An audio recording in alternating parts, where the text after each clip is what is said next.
Hi everyone, this is Jessie Collins from Pyramid Educational Consultants in the US, and I just wanted to share another little activity that you guys could do in the classroom or the home learning environment with your student. So, my mom is an art teacher, so she always has me thinking about art, and I was also trying to think about over the next couple months creating some activities that are related to science or things as well. So this one is actually an art lesson. If anyone is familiar with the artist Calder, that is kind of what this craft is inspired by. So this is essentially just kind of using a lot of shapes. And the reason I picked this is because I thought that for a lot of our students, because we could kind of spin this type of thing around, that this may be actually a really reinforcing activity or item for our students to create. So with this video, there will be some pictures and a lesson plan available. The pictures that are going to be available with this picture, there's actually 2 pages of them. This one has a variety of different art supplies, including pipe cleaners, string, foam paper, also some comments on it like looks good. And then this one has spin, some colors, some shapes, and also the comment cool. So take a look for these 2 sets of pictures that are available for free download right underneath this video. And then there will also be a corresponding activity or lesson plan that will go with this as well. And so this is just kind of one example, and obviously you could make as many branches of these as you wanted. Some of the materials that I used were wooden beads, okay, pipe cleaners, and I found some big variety of pipe cleaners. I have a couple different packs, and then I actually used foam paper. So this is nice.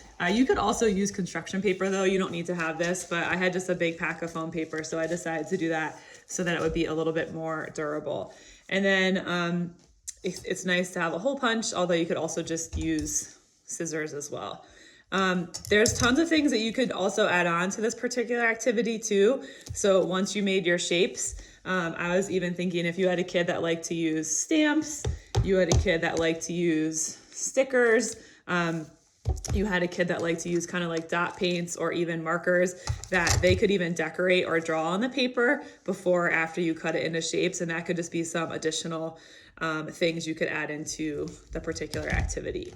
So let me just show you guys really quick what you're kind of doing. So you would want to have your student either cut something into a shape or be able to just kind of pre-cut it yourself. If your student's working on cutting, this is obviously something that they could work on or you could do with them.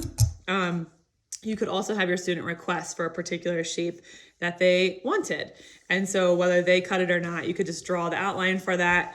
Or for example, let's say a kid said that they wanted a heart. You could just cut that out for them, or again, kind of give them the tracing. So we can cut out our shapes. You can obviously do them a variety of different sizes. Big and small is definitely another attribute that you could do during this lesson. I kind of added the beads in, and this bead pack that I got, which would just be optional, also has a variety of different beads. So they have a lot of different big and small beads as well. Have your kid practice using the hole punch. You could always put a dot on there for a visual indicator of where they need that. And then essentially what they're going to be doing is they're going to be putting it onto pipe cleaner. So we could obviously do color with any of these types of things. These pipe cleaners actually have some other attributes like sparkly. One of the things I was also thinking about with color, which I've never actually done before, is light and dark. So thinking about light purple and dark purple. Even with this paper that I had, actually, often I just have the kids request, but if you have a kid that's able to actually differentiate the different colors, you may actually want to talk about like light blue versus darker blue, or light green and dark green, if you have those types of options for color related stuff. Also, this one is kind of like a fuzzy or furry one, so that could be an attribute that you teach your student as well. There's also different pipe cleaners. Some of them, if you guys can see, are thicker than the other. So we would have like thick and thin or fat and skinny. And those are potential other attributes that you could teach to your student, or you could just get the request or just give them one and have them work on this.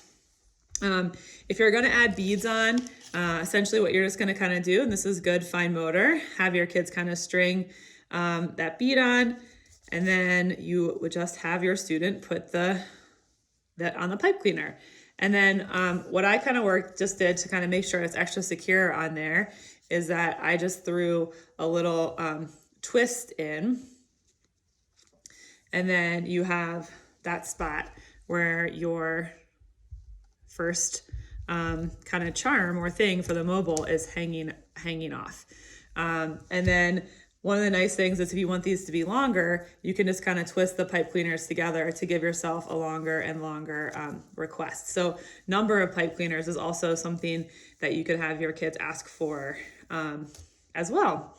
And then one of the things I think, obviously, if we just string it like this, to just kind of be a flat shape, what I did to this to kind of make it a little bit more able to spin was just wrap this around my fingers and was just kind of creating a little bit of that spiral. So if you really have kids that like to spin stuff, then this is kind of cool, because then we can create that by just doing that. So for a lot of our students that really like to look at stuff that's spinning or rotating, this could be a fun craft that could then create something that they actually like to look at, or they could hang up to decorate.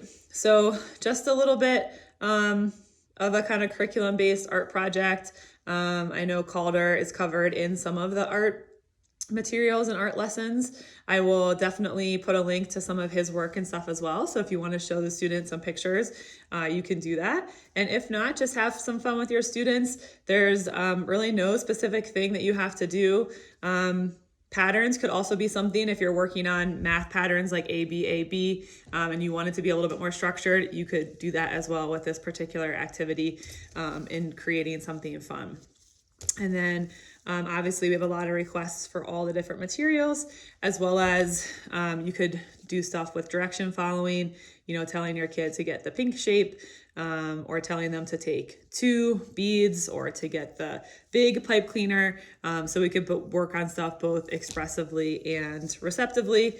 I think with this activity, we would definitely have some opportunities for your students to be able to ask for help. And hopefully you could have some fun with your students and maybe create some things that could decorate your classroom. Also, if you have a kid that really likes this activity, throughout the year, you could even do different thematic mobiles if they were motivating for them. And for example, you could do shamrocks for St. Patrick's Day and hearts around Valentine's Day, and maybe an egg shape around Easter if that's something that you guys celebrate, or a star shape in the wintertime or around holidays. And so just kind of thinking about that as well. One of the things, if I end up having a student that I really find likes a particular activity and I can create a lot of learning opportunities in it, instead of doing the exact same thing over and over, I do the same activity, but just a little bit of variation to the materials. So hope this gives you something to think about, that maybe you have some fun with your students and create a little bit of a reinforcer, kind of like a fidget or little craft that your students might actually like to play with or watch.